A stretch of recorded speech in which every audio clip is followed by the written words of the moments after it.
You're 19 years old, standing in a plain white dress you sewed yourself, in a farmhouse with no electricity, and in front of 200 people you're about to marry someone you've known your entire life but never once been alone with in a car. There's no ring, there's no photographer. There's no honeymoon in Cancun. The ceremony lasts 3 hours, most of it in a German dialect you've spoken since birth, and when it's over, you don't kiss, you just are married forever. No dating apps, no 5-year trial run of living together, no lawyer on speed dial in case it all falls apart. And here's the part that'll rattle you if you're watching this from somewhere with a dating profile and a fear of commitment the size of a small moon. You might be one of the older ones getting married that season. Because in the Amish world, the 20s are not for finding yourself. The 20s are for building a family. Look at your own life for a second. If you're in your late 20s or 30s and still figuring out who you are, still swiping, still waiting to feel ready, you exist in a culture that would find that genuinely baffling.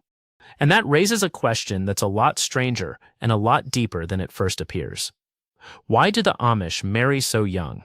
And maybe even weirder, how on earth do they choose the person they'll spend 70 years with when the whole toolkit we consider essential for finding a partner is off the table? Now, the easy answer, the one you've probably already reached for, is religion. They marry young because their faith tells them to. End of story, next video. But that's not it. That's not even close to it, because nowhere in Amish scripture is there a rule that says thou shalt be wed by 22. There's no verse, there's no commandment. The young marriages aren't a doctrine handed down from above. They're a byproduct of something much more interesting, a whole hidden machinery of culture, economics, and belonging that we're going to take apart piece by piece. And by the end of this, I promise you, the way you think about your own choices, your own timeline, your own definition of freedom is going to look a little different. So let's actually understand who we're talking about, because most of what you think you know about the Amish is a postcard, not a people. The Amish are a Christian group descended from the Anabaptists, a movement that broke away during the Protestant Reformation in Europe in the 16th century. Anabaptist literally means rebaptizer, and that word is the key to this entire story, so hold on to it. Their radical idea was that baptism, the ritual that makes you a full member of the church, shouldn't happen to you as a helpless infant. It should be a choice you make as an adult, freely, knowing exactly what you're signing up for. In the 1500s, this was not a quirky theological preference. This got people executed, drowned, burned, hunted across Europe. So a group led eventually by a man named Jacob Amen, that's where the name Amish comes from, fled, and in the 1700s many of them sailed to Pennsylvania, where a man named William Penn was handing out that rarest of ancient commodities, religious tolerance. And there, in the rolling farmland, they did something the modern world finds almost impossible to comprehend. They stopped. They looked at technology, at fashion, at the relentless churn of progress, and they said, "That's enough. We're good." Here's the thing that trips everyone up. The Amish aren't anti-technology out of superstition. They don't think electricity is the devil. They evaluate every single innovation by one question: will this pull our community apart or hold it together? A car lets you drive 50 miles away and build a life among strangers, so the car is dangerous. A horse and buggy keeps you close, keeps you local, keeps you needing your neighbors, so they keep the buggy. Think about that for a second. Every choice they make is filtered through community first, individual second. And once you understand that they are a people organized around togetherness, the way we're organized around convenience, the young marriage thing stops being weird and starts being inevitable. But we're getting ahead of ourselves, because to understand why they marry, you first have to understand the moment before marriage, the one wild, strange, deliberately permissive window in an Amish life that almost nobody outside the culture understands correctly. And it has a name: Rumspringa. You've probably heard it, probably in some sensational documentary where Amish teenagers are supposedly cut loose to do drugs in Vegas before returning to churn butter. Let me demolish that image right now, because the reality is quieter and infinitely more interesting. Rumspringa roughly translates to running around, and it begins around age 16. Remember that word we held on to, rebaptizer? Here's why it matters. Because the Amish believe baptism must be a genuine adult choice. They cannot force a teenager into the faith. So they do something that sounds insane for such a controlled culture. They loosen the reins. During Rumspringa, young people are given a taste of the outside world. Some get a cell phone, some wear jeans, some attend loud parties and barns. A very few venture into the outside world entirely. The point is not rebellion for its own sake. The point is that the community is saying, quietly and with enormous stakes, we want you to see what's out there so that when you choose us, you're really choosing us. It's the most confident gamble a culture can make. It's handing your child the exit and betting they'll walk back in. And here's the number that should stop you cold. Depending on the community, somewhere between 85 and 90% of Amish youth, after tasting that outside world, choose to be baptized and stay. Let that sink in. Give a teenager a smartphone and a party and the whole shimmering buffet of modern freedom, and 9 out of 10 hand it back to milk cows before dawn for the rest of their lives. That retention rate would make any subscription service weep with envy. But once you're baptized, everything changes. Because baptism is not just joining a church, it's becoming a full adult member of the community, and it comes bundled with something else entirely. Something Rumspringa was secretly leading toward the whole time. Baptism is the doorway to courtship. You cannot seriously court, you cannot marry, until you've been baptized, so the young adult who chooses the faith is in the very same choice becoming eligible for love. And that's where the how of it all begins to unfold, because now we get to watch the strangest, most efficient matchmaking system in the Western world actually operate. Here's where it gets genuinely fascinating. Forget everything you know about dating. There are no apps. There's no meeting strangers in bars. In fact, in a traditional Amish community, you already know virtually everyone in the pool of people you could possibly marry because you've grown up alongside them your entire life. At church, at barn raisings, at every wedding and funeral and quilting bee since you could walk. So how does anything ever get romantic? The answer, for most communities, is the Sunday singing. After church, the young unmarried people gather in the evening at a home, and they sing hymns. But make no mistake, the singing is not really about the singing. The singing is the social event, the one sanctioned arena where a young man and a young woman can talk, laugh, catch each other's eye across a room full of the only people either of them will ever know. It's a mixer, it's a gathering with a spiritual alibi. And afterward, in the classic version, a young man might offer to drive a young woman home in his buggy through the dark countryside, the horse knowing the way, the two of them alone at last, and that buggy ride, that's the date. That's the whole apparatus of modern romance compressed into a horse-drawn carriage and a couple of miles of gravel road. Now here's a detail that will surprise you if you've bought the stereotype of a joyless, controlling culture.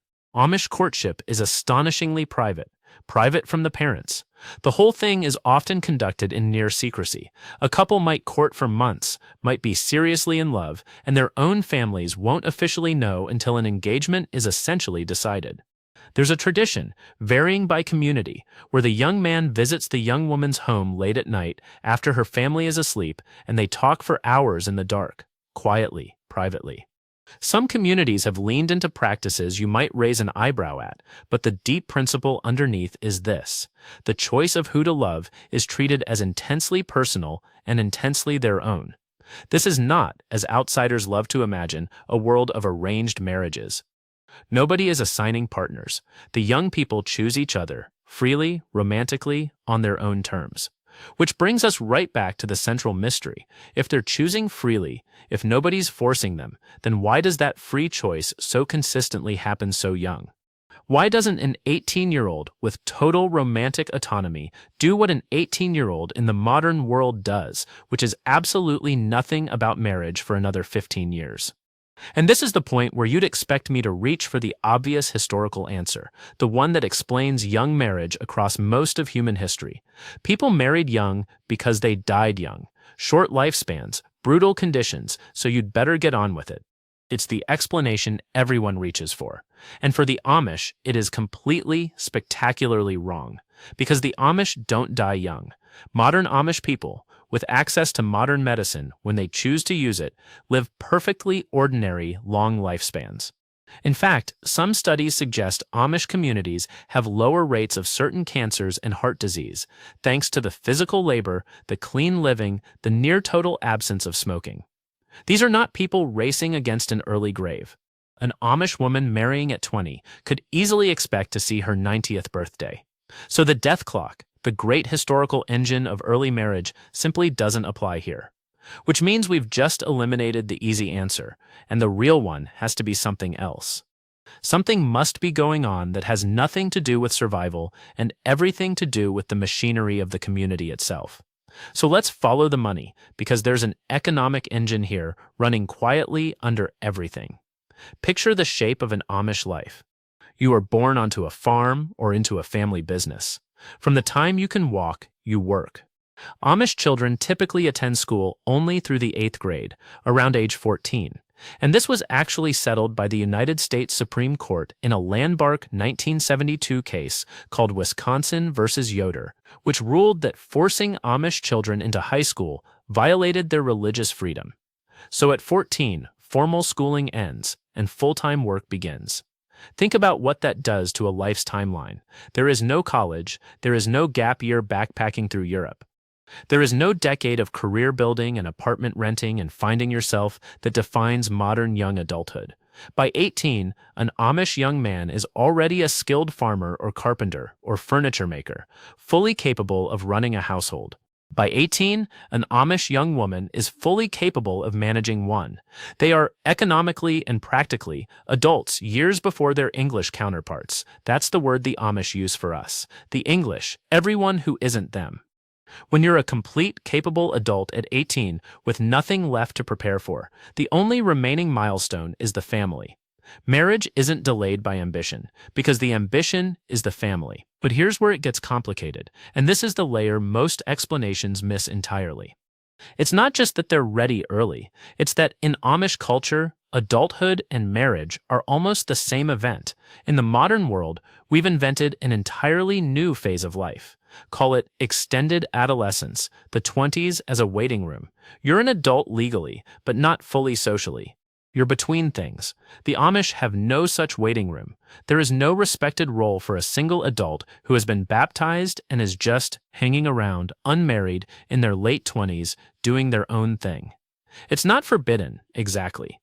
It's just that the entire structure of the community, its social gatherings, its households, its economy, its very geography, is built around married family units. To be a single adult in that world isn't glamorous independence. It's a kind of incompleteness, a role the culture has no comfortable place to put. So the pressure to marry young isn't a rule barked from a pulpit. It's the gentle, relentless gravity of a society where marriage is simply what an adult is. And that gravity is far more powerful than any commandment, because you can argue with a commandment. You can't argue with the shape of your entire world. Now let's go deeper, because there's something underneath even the economics, something almost spiritual, and it circles right back to that word we started with, community. To the Amish, marriage is not primarily about romance, or self-fulfillment, or finding your soulmate, though love absolutely blooms within it. Marriage is the fundamental building block of the church itself. Each new marriage creates a new household, and each household is a load-bearing pillar of the whole structure. When two young people marry, they aren't just starting a relationship, they're founding an institution. They'll have children.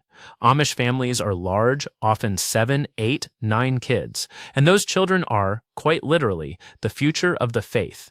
This is a community that grows almost entirely through birth rather than conversion. The Amish population in North America has doubled roughly every 20 years, going from a few thousand a century ago to over 350,000 today. And that explosive growth happens for exactly one reason: large families, formed young, given decades to flourish. Marry at 20 instead of 30, and you've added 10 years of potential children, 10 more years of the community expanding, 10 more years of the faith continuing. The young marriage isn't a personal choice sitting on top of the culture. It's the beating heart pumping the culture's survival. And here's where I have to be honest with you, because the profile of these videos I love is that they don't pretend to certainty they don't have. There's a real tension buried in all of this, and the Amish themselves feel it. On one hand, this is a system of extraordinary stability. Amish divorce rates are effectively near zero, not because divorce is banned, though it essentially is, but because the entire community is engineered to hold marriages together. There's no isolation to erode a couple, no financial independence that lets one partner simply walk, no shortage of neighbors and family surrounding them at every moment. A marriage in that world is held up by 1,000 hands, and couples who've been asked describe deep, durable contentment. But on the other hand, and we should sit honestly with this, a 19-year-old choosing a lifelong partner from a pool of a few dozen people they've known since childhood in a culture where staying single isn't really an option, is making a choice under a very particular kind of pressure. Is that free? Is a choice free when the alternative is being a permanent stranger in your own home? The honest answer is, it depends entirely on what you believe freedom is for. And that question turns out to be the whole point. Because think about what the modern world actually offers you as the alternative. You get the apps, the endless options, the freedom to wait, the freedom to leave, the freedom to keep searching for someone better. And what has all that boundless choice produced? Rising rates of loneliness. People marrying later and later, or not at all. A generation reporting less connection, less intimacy, more anxiety about ever finding the thing everyone's supposedly searching for.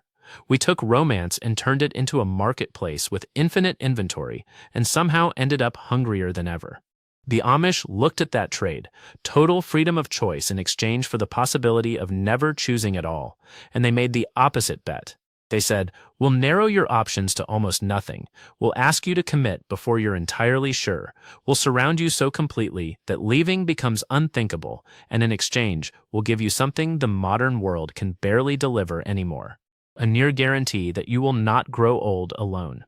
That's the deal. That's the actual trade underneath the buggies and the bonnets. It's not backwardness. It's a wildly different answer to the same terrifying human question. How do I make sure I'm not alone at the end? And here's the piece that reframes everything, the thing that took me by surprise the more I looked. We tend to look at a young Amish marriage and feel a reflexive pity, a sense of options foreclosed, of a life narrowed too soon. But flip it around, that young couple will grow up together. Not separately, then merging in their 30s as two fully formed strangers negotiating their differences, but together from the very beginning, their adulthoods intertwined from the first day, shaped by each other rather than around each other. They'll build every single thing they have side by side. They'll raise a large family with the energy of youth, and then, crucially, they'll still be relatively young when those children leave, with decades left to be a couple again. Marry at 20, and you might celebrate your 70th wedding anniversary. 70 years. Think about what that even means. Think about knowing another human being for 70 continuous years, watching every version of them unfold, being watched in return. We have almost no framework for that anymore, and whether you find it beautiful or claustrophobic, and honestly, it might be both, you cannot deny that it is a fundamentally different way of being a person in time.